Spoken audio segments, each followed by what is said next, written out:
চলো একসাথে নাস্তা করি। সরি মামুনি, আমার তো অফিসে অনেক কাজ আছে। তুমি তোমার মায়ের সাথে নাস্তা করো, আমরা আরেকদিন করবো। লক্ষ্মী,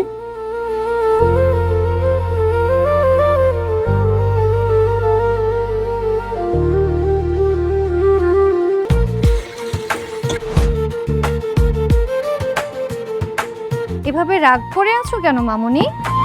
বাবাকে সবসময় খাওয়াই দিবে? বাবা অফিসে যাবে না? এই দেখো, তোমার ফেভারিট কাজি ঘি দিয়ে খাবার নিয়ে এসেছি। কাজে কি? অনেক মজা।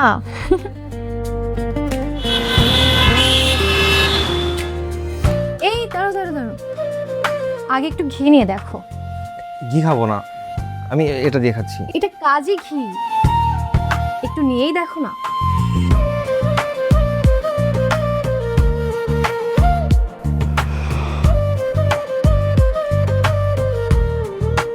তুমি নাও মামুনি।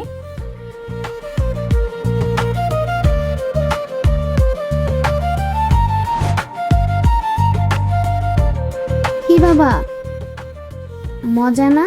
হ্যাঁ, খুব মজা মা। একদম ছোটবেলায় মা যেভাবে খাইয়ে দিত ঘি দিয়ে, সেরকম স্বাদ যা ফিরিয়ে আনে ভালোবাসার মুহূর্ত। কাজী ঘি, প্রতিটা খাবারে পরিবারের ছোঁয়া।